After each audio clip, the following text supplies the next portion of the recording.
A woman no one's ever heard of just dropped a truth bomb that could shatter the Sussexes' entire story. She calls herself DL, and she claims she's the real mother of Archie and Lilibet. Not Meghan, her. And she's got receipts. She's not a royal insider. She's not a disgruntled ex-staffer. She's not looking for fame. At least, that's what she says. But DL just emerged from the shadows with a jaw-dropping claim that she, not Meghan Markle, carried and delivered the Sussex children. And suddenly, all those old rumors, the fake bump theories, the press blackouts, the strange birth certificate edits, they don't seem so far-fetched anymore. If she's telling the truth, this isn't just another celebrity scandal. It's a deception that cuts to the heart of royal legitimacy.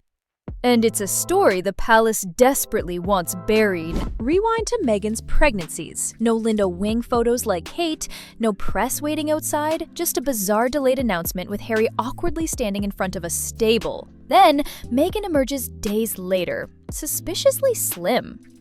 In the British royal family, tradition is everything, especially when it comes to birth. Remember the Linda wing photos? Princess Diana and later Kate Middleton stood outside the hospital, cradling their newborns, flashing tired smiles to the world. But Meghan? Nothing. No hospital, no moment, just an oddly choreographed pregnancy rollout. When her first pregnancy was announced, it wasn't through the palace. It was a carefully staged shoot in a California garden, timed to distract from a royal tour. Later, Meghan surfaced post-birth in a pristine white dress and heels, with no visible signs of postpartum anything. And then came the viral moment, the bump folding. Millions watched the clip of Meghan walking on stage only for her pregnant belly to wrinkle, even collapse, in a way no real bump should. For years, anyone who questioned it was mocked, dismissed as a conspiracy theorist. But now DL says it was no illusion. It was wardrobe, padding, and cover-up. DL's account. Her story is chilling. She says she was hidden in an LA compound. No phones, no contact, just weekly doctor visits and NDAs so strict, leaking meant ruin. According to DL, she was recruited under the strictest secrecy imaginable. The promise? A quiet surrogacy agreement, generously compensated, all medical needs covered. The reality? Isolation. DL claims she was transported to a private estate in Los Angeles, stripped of communication and monitored constantly. Each week, a doctor, hired privately, checked her progress. Every appointment was hush-hush, every phone call recorded. She says she was never allowed to meet Meghan, never allowed to speak Harry's name. She signed non-disclosure agreements so aggressive, they even restricted her ability to speak to a lawyer without royal approval. And the strangest part? After delivering the children, DL says she wasn't paid in full. She wasn't updated about the babies. She was discarded. When Archie's birth certificate dropped, Meghan's legal name was mysteriously replaced with Her Royal Highness. Palace blamed formatting. DL says it was a legal loophole, because if Meghan didn't give birth, that document was fraud waiting to happen. The name change on the certificate raised eyebrows. Meghan's full legal name was removed. Only her royal title remained. The palace called it a clerical fix. Meghan later claimed it was the palace's decision. But DL says it was something else entirely, an emergency move to avoid legal scrutiny.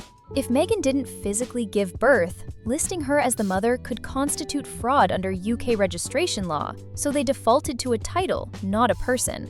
A technicality, but one with massive implications. Then there's Morocco. Meghan told someone she was 6 months pregnant weeks after claiming 5. A tiny slip. Or proof of a script? Every pregnancy has a timeline. But Meghan's? It shifted like sand. Take the Morocco tour. Meghan, wearing towering stilettos and hugging her belly, told locals she was 6 months along, despite palace press materials pegging her at just over 5. A one-off mistake?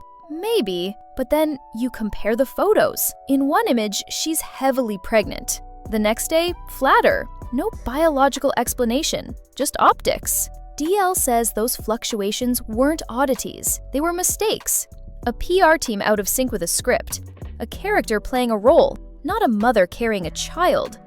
Insiders say Harry's cracking. He allegedly visited DL once, thanking her with a letter. If he knew, this isn't just a scandal, it's constitutional fraud. The monarchy doesn't play when it comes to bloodlines. If what DL says is true, then Harry knowingly participated in a cover-up that bypassed the crown's strict lineage rules. Worse, DL claims Harry visited her once, secretly, no press, no protection officers, just him and a handwritten note thanking her. If this happened, it's devastating, because that means Harry knew. He knew DL was the mother. He knew Meghan didn't carry the children, and still, they went on camera time and again to discuss the trauma of motherhood, the sleepless nights, the breastfeeding, the miscarriage.